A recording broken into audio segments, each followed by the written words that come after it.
Hey everyone, welcome to the first official Friday shares of the spring semester.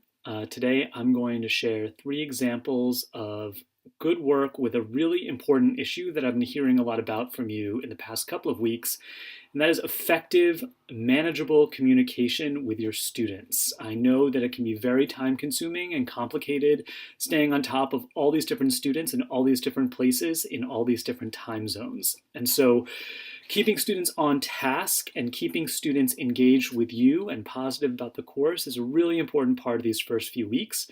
So I'm going to share 3 techniques that I think work really well. But first, I'm going to remind you of 2 things. First, don't be afraid of the phone. I'm seeing a lot of emails through Genius, a lot of emails through mailing lists, a lot of communications through Haiku. That's great, and that usually works. Sometimes, though, it's just very important to make that phone call and connect with the student in a 10-minute phone call and save yourself a lot of trouble. It's easier to hide in an online course. It can't hide from a phone call, can't hide from a video chat. The second thing I would remind you of is our student support protocol. Make sure that if you're struggling with a student that you are sending updates to site directors and to Jake and Maggie so that everyone is in the loop and we can support you as best we can in making sure that the student is engaged with your course. All right, 3 examples. The first one is by Shiva, who's teaching game theory. The second one is by Allison, who's teaching bioethics. And the third is by Steve, who's teaching computer programming. I would really emphasize the manageability piece here, the simplicity of the technique, but also the transparency and the effective use of available tools in communicating with students.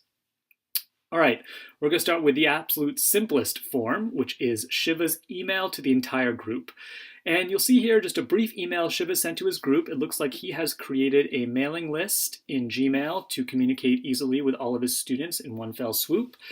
And this email begins with, "Great job on the movement and dominance assignment. All 18 of you succeeded in getting it in on time." I'm sure many of us are very happy for Shiva that all 18 of his students got it in on time. I think that this is a product of Shiva being doing a great job connecting with the students before the class began, but also, as you'll see in the rest of this email, being very transparent with them about how the class works, how grading works, and what's coming down the pike for them.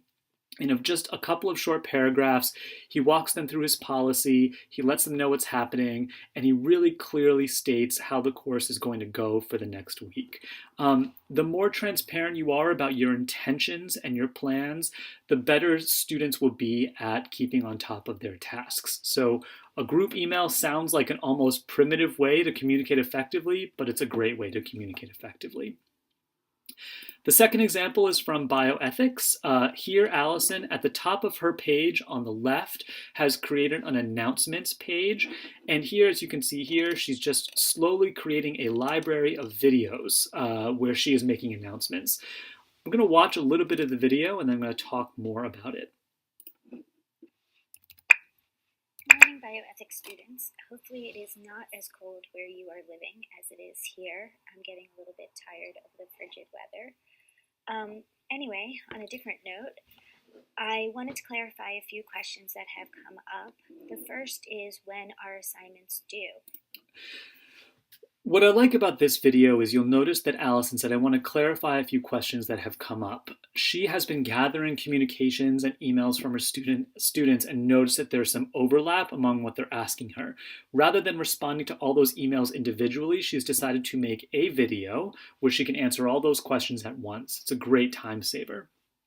The second thing I like about this is she's using a video and you can see her face. We hear from students over and over again that they love seeing their teachers, and that doesn't mean just in terms of content delivery through lectures or instructional videos. Rather, it's that they're seeing the teacher and getting feedback from the teacher in a face-to-face way, even if it's asynchronous. So a simple 2-minute and 34-second video can go a long way in effectively answering and communicating with your students and also engaging them. They see you and they know you, and therefore they're more likely to be invested in the course. The third example is from Steve's computer programming course, and I want you to draw attention to his use of a Haiku quiz as a way to communicate with and also collect really important data on his students. In each lesson, before the students get to the major assignment of the week, which is usually a programming assignment, writing code, designing something, Steve creates this little quiz. Are you ready for the lesson 1 programming assignments? He's asking students to do a little bit of self-assessment before they actually begin the more complicated work. And if you look at this quiz, the questions are really simple. He says this little quiz will give you an indication of whether or not you are ready to start tackling the programming assignments for lesson 1. You can take it several times and only your best result will be recorded. So it's not an evaluative or purely evaluative assignment. He lets the students rewatch videos, check the discussion, contact him. They can do whatever they want to prepare for this quiz, but they do need to answer these questions before they get to the actual programming work. And the questions are very fact-based. They're based on the readings and the videos the students have done. And then when they submit it, they'll be able to see how they did, and importantly, Steve will be able to see how they did. Haiku has these automated features, quizzes, polls, where data is gathered and aggregated and analyzed without the teacher having to intervene.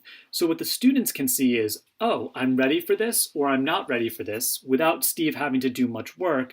But at the same time, Steve can look at the results, identify students who had to try the quiz 4 times, never really got it, and follow up with those students individually. It's a great way to really efficiently see where all your students are at and then follow up in a strategic way with certain students while allowing the other students who did do well to simply continue on to the project.